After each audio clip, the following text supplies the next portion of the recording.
Since humans could run, we've been trying to run faster than the other humans. When we domesticated horses, we gave them funny names and raced them. When we invented the car, we invented the NASCAR. And when Eric Baroni released a cozy game about abandoning city life to live on your dead grandpa's farm, we injected old save data into the character creator screen to marry the town doctor in less than 2 minutes. My name is O, and today we're breaking the indie farm life sim Stardew Valley. Break your game. A podcast for speedrunners who dare to ask, why not?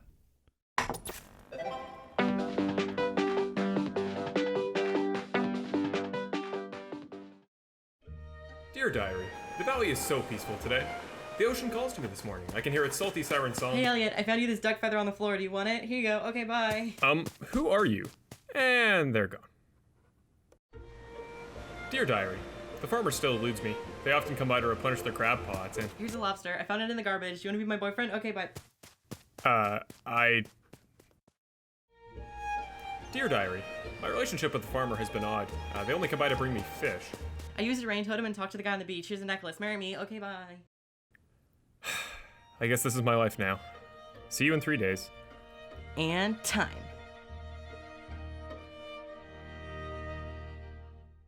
So you're probably wondering, how do you speedrun farming? I'm not Monsanto, and honestly, yeah, a lot of runs don't involve a lot of farming.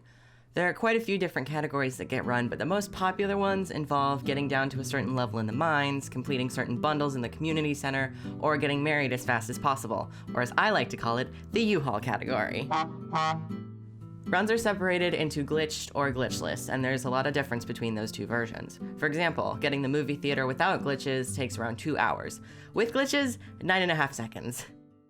In this case, glitches involve taking save data and pasting it into the character creator to warp directly to the win condition. People do this with marriage, too.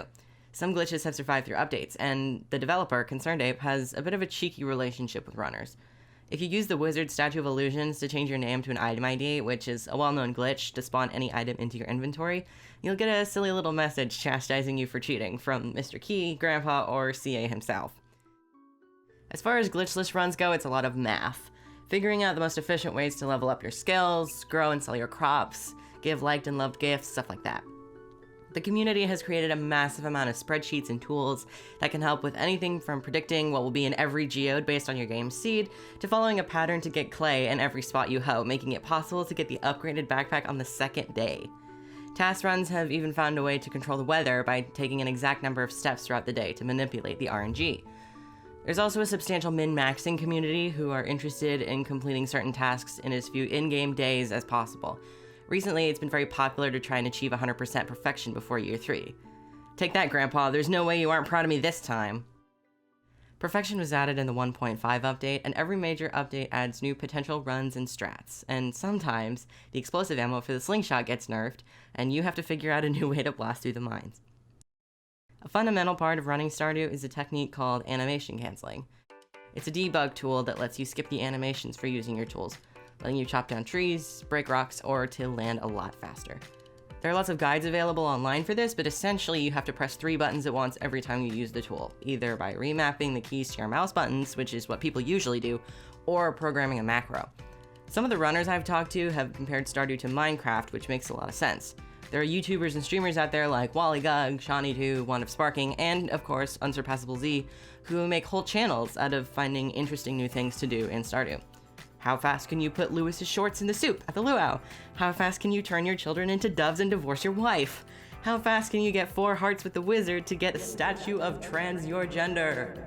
The lovely thing about a game so open-ended is that there are basically infinite ways to run it. Infinite world records to snatch up, infinite bragging rights.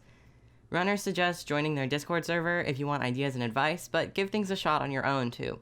Maybe you'll invent the hot new run, cook and eat a shrimp cocktail percent or something. But you don't have to take it from me. Who better to ask about Stardew speedrunning than TheHaboo? He has 19 different runs on the speedrun.com leaderboards, 7 of which are current world records. He was on the winning team for ConcernedApe's Stardew Valley Cup, and he once spent 44 real-life hours getting every in-game hat. How did you discover Stardew? I was just watching on Twitch and it became very hot very quickly, and I saw it and I was like, oh, I would enjoy this type of game, so I just played it. I was also very into watching speedruns, so it's like after I played through it once, I'm like, I wonder if there's a speedrunning community for this game, and there was. What do you think makes Stardew a unique game to speedrun? The Stardew runs aren't optimal. Like, our most optimal run is our Mines 50 category, which is, 9 minutes long? And that's just because it's such a simple category that you can't do anything else in. I think the actual routing process, because of how Stardew is such an open game, it's similar to Minecraft in a way where no run is the same. It's a random seed every time. It's a random world. You have to adjust on the fly. The general concepts are the same, but it's different every time, and you can use some really weird tech that we have, especially with some of the new spreadsheets and programs that are being developed to like help us estimate what our RNG is and how we can abuse that. The first thing that I saw you run was hats percent. 1.3 hats percent was enjoyable. 1.4 was just a nightmare. There's so many more hats in the game now, and then the living fiber hat is like a 1 in 100,000 drop chance from scything fiber. It took me 4 hours to get that hat alone. I've also gotten the hat in a speedrun before, but it's like I've only gotten it 3 times out of 4,000 hours of play. It was day 1 of 1.4 being released, and I was like, oh, let's start a new challenge run. I start up the file, I get it, I'm like, what is this hat? We just look it up, and it's like, oh, okay. And that run, I think it was supposed to be a money challenge run, but the seed wasn't good, so I had to rip the file. But I still have the actual the hat on the file. I just haven't gotten rid of it. It's just iconic at this point. What would you tell a casual player who's looking to get into speedrunning Stardew? Do your own route first. Enjoy planning it. I think running the game is less enjoyable than actually routing it and then running it. So it's like, you don't need to go for a record time on your first run. Just route the thing. If it's not optimal, who cares? You can improve it on your next run and the run after that and the run after that. It's fun routing it.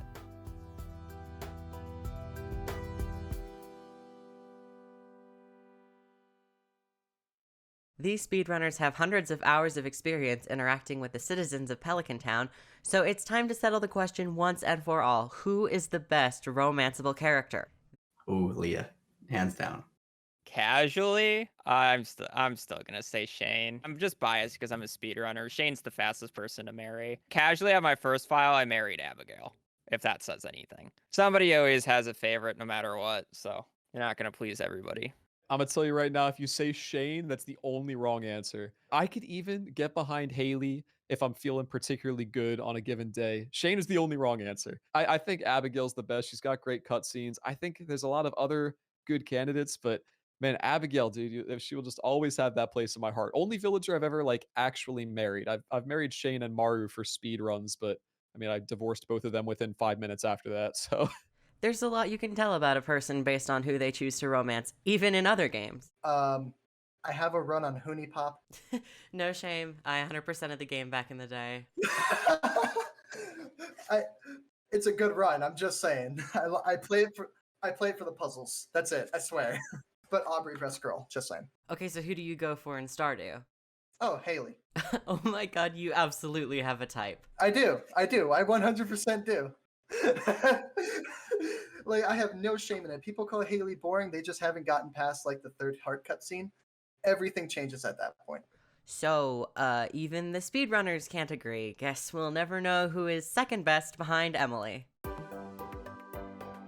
Thank you so much for listening to the very first episode of Break Your Game. I have a lot of thank yous to get through before I leave you, but I cannot wait to continue this series.